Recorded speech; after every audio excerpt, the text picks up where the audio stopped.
It says we're live, just waiting on the jump, and then we're going to start it, and there it is. We're going to get started, and tonight we're going to look at Godly King Asa, King of Judah, a very godly man, but it is a cautionary tale. Now, if we have a godly king, you must ask, why is it a cautionary tale? That's why we're going to look at it tonight. Starting in 2 Chronicles 14:1, we're going to do a couple in 14, a couple in 15. We're not going through the whole story of Asa, just the beginning and the end. There's some parts in the middle that are,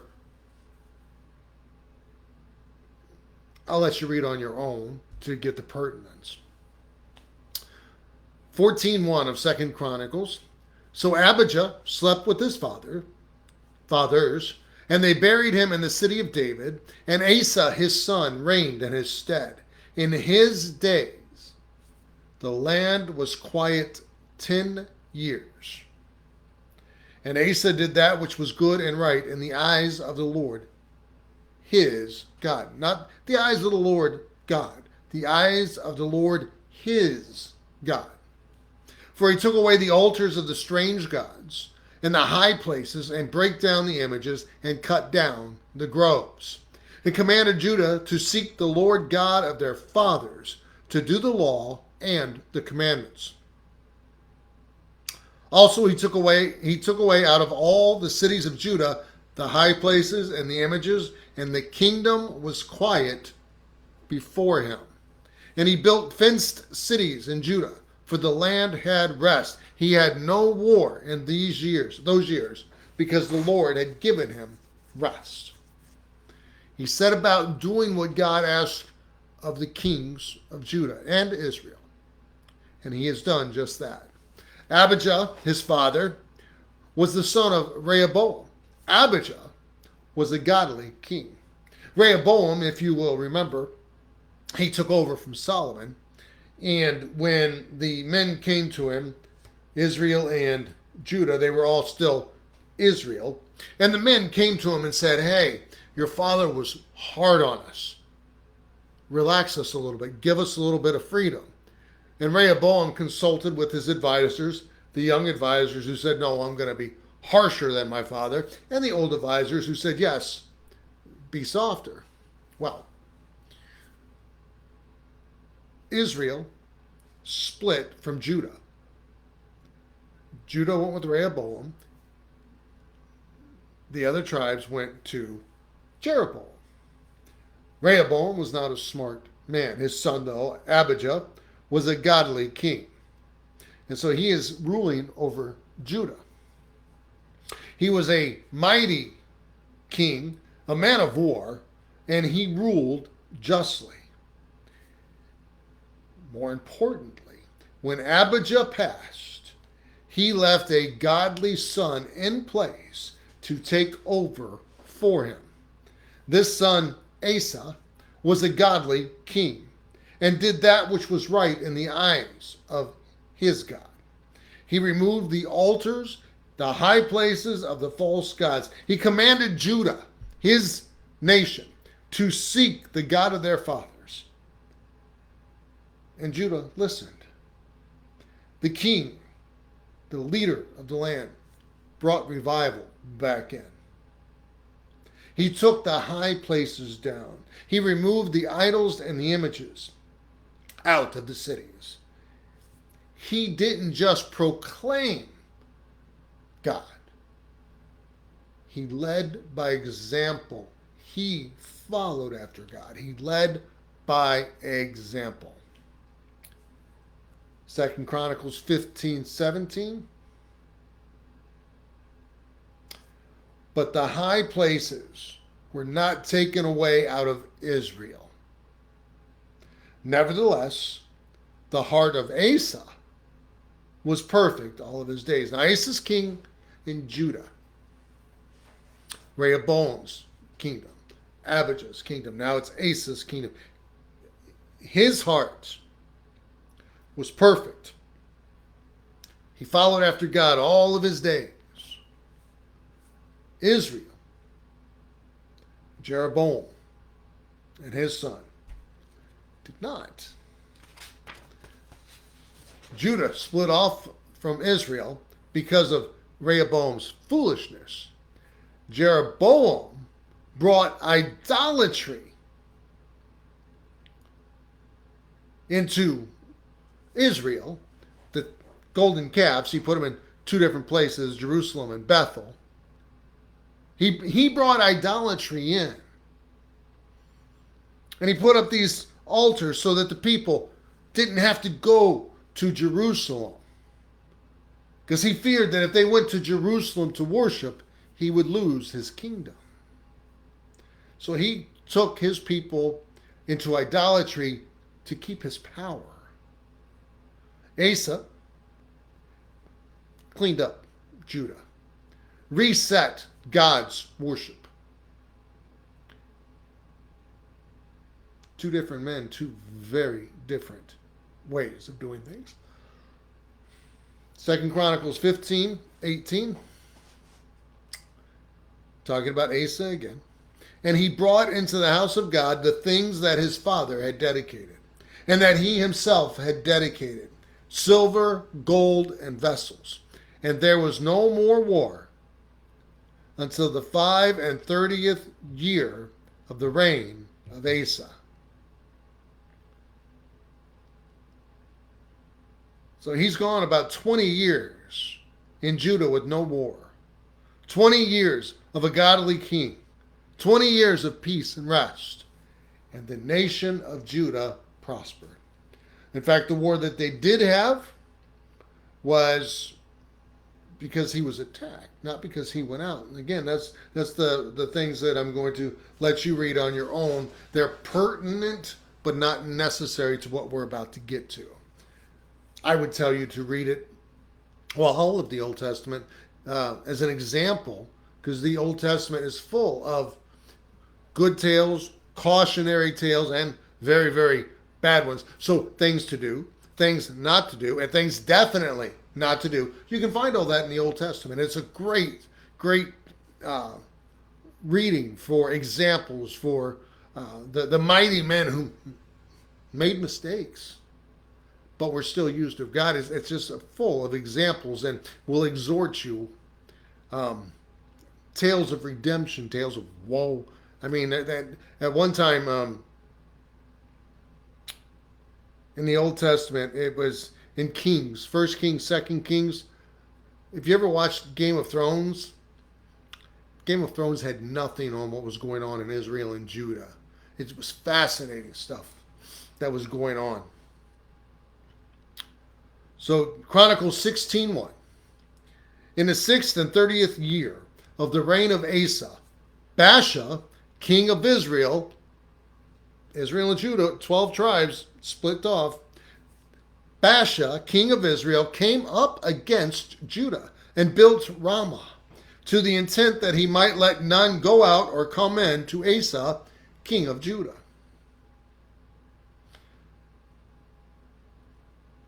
Asa finally has war. And in his 36th year as king, the king of Israel, Baasha by name, comes up against him. So he's had 2.5 decades of peace. And his brother Monarch comes up against him. So here is where we get to the cautionary tale. What does godly King Asa do? All of the kings, they inquire of the Lord before battle. He didn't. They'll call the prophets. He didn't. Order a time of fasting till he hears from the Lord. He didn't. This is what he did. 2 Chronicles 16:2. Godly King Asa. This is what he did. Then Asa brought out silver and gold out of the treasures of the house of the Lord and of the king's house, sent to Benhadad, king of Syria, that dwelt at Damascus, saying, There is league between me and thee, as there was between my father and thy father. Behold, I have sent thee silver and gold. Go, break thy league with Baasha, king of Israel, that he may depart from me. And Ben-Hadad hearkened unto King Asa, sent the captains of his armies against the cities of Israel, and they smote Ijon, and Dan, and Abelmaim, and all the cities of Naphtali. And it came to pass, when Baasha heard it, that he left off building of Ramah, and let his work cease. Then Asa, the king, took all of Judah, and they carried away the stones of Ramah, and the timber thereof, wherewith Baasha was building. And he built therewith Geba and Mizpah.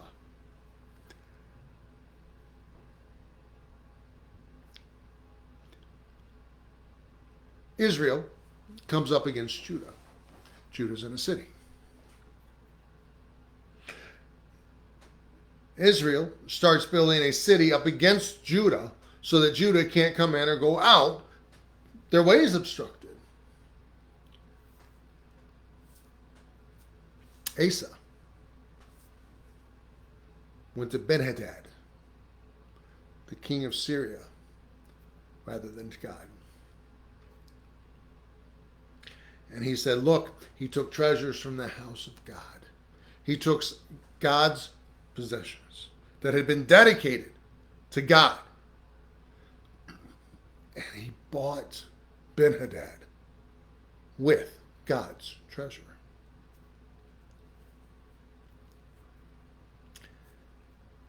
Yeah. 2 Kings 16:7.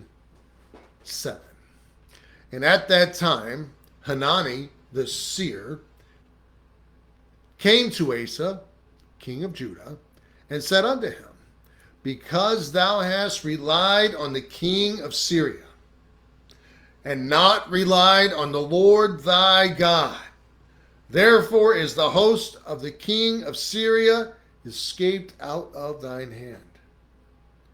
Were not the Ethiopians and the Lubims a huge host, with very many chariots and horsemen? Yet because thou didst rely on the Lord, he delivered them into thine hand. For the eyes of the Lord run to and fro throughout the whole earth, to show himself strong in the behalf of them whose heart is perfect towards him. Herein thou hast done foolishly. Therefore, from henceforth, your time of peace, it's over, you shall have wars. Then Asa was wroth with the seer, put him in a prison house, for he was in a rage with him because of this thing. And Asa oppressed some of the people the same time. Now this is quite interesting. It doesn't tell us Asa's age when he took over. I'm going to guess round about 20. That's just a guess. Purely speculation. It may tell us in other places. I didn't do that research. But he's been reigning for 36 years. So we know he's 50, 55 in that area. Here in his old age, 50, 55, 60, 70 at this time, it's an old, especially for a king, that's old age. Here in his old age, Asa makes a serious miscalculation. He leans on Syria.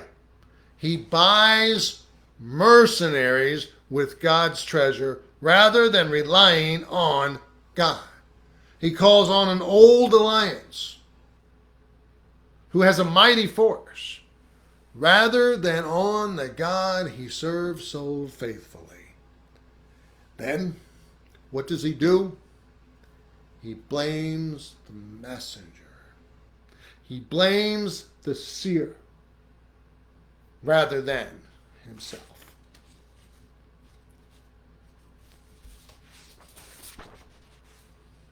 Second Chronicles 16:11.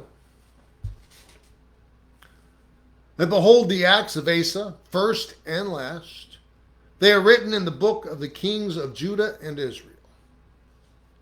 And Asa, in the 30th and ninth year of his reign, was diseased in his feet, until his disease was exceeding great. Yet, in his disease, he sought not to the Lord, but to the physicians. And Asa slept with his father and died in the 41st year of his reign. Cautionary tale. 36th year of his reign, 36th year. He faces his first war in 3 decades. Turns to mortal hands for help. 3 years later, the 39th year, he gets diseases in his feet, a great disease in his feet. And he is now hard of heart and does not turn back to God. 2 years later, he's dead. And again, I don't know his age. We know that he's in his 50s, perhaps even 60s. He got fearful in his old age. He failed to remember the God of his youth. And when he was called out by Hanani the seer, he blamed the messenger. He blamed God. And he blamed some other people, but he never blamed himself, where the blame should have lied.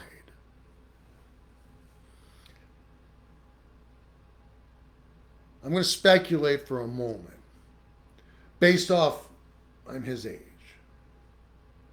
based off what I've seen in my life. I have to wonder if he,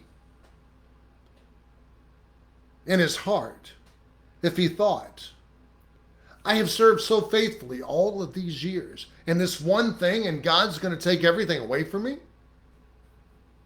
I've turned this nation back. I've done mighty works, and one mistake, one instance, and God removes my blessings?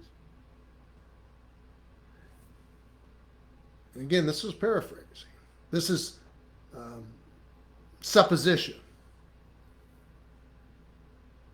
But I'm wondering if he didn't ask, if that is how God does things and rewards faithfulness, I'm done with him. Even though God rewarded that faithfulness with 20 years of peace, 25, 30 years of no battles, 20, 35 years to build and strengthen his kingdom and prosper his kingdom, which he did.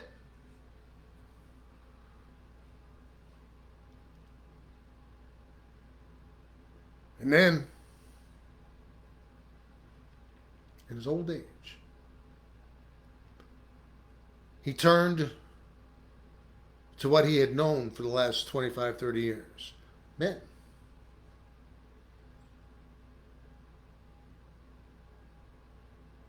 If that is how God does things, then I'm done with them. I'm wondering if that's what he said when Hanani pronounced judgment upon him, because 2 years later, diseased, great disease in his feet, and he sought not the Lord. A godly king.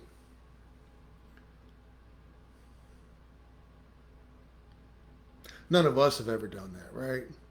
We've never said, well, after everything I've done, God, is this what I'm facing?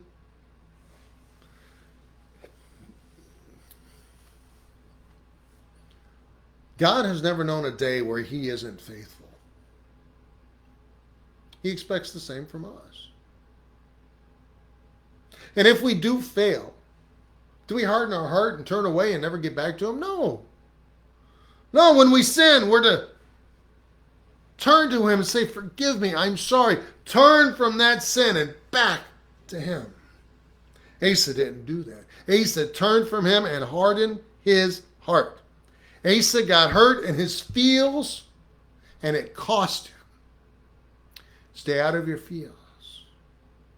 Stay out of your emotions. If you sin, ask forgiveness. Turn back to God. Remember, God gave us the Bible. It laid out all the rules and the laws. You have a question, you can go to it and ask. It tells us who He is. It tells us what His rules are. It is up to us to make sure all day, every day, we are faithful in following His word and His commandments. It is His game. We have to play by His rules. It's a little crude, but it's true. He created everything. We messed up. He came up with a plan B. It is up to us to ensure we are following that plan. It's not up to Him. He's done everything for us.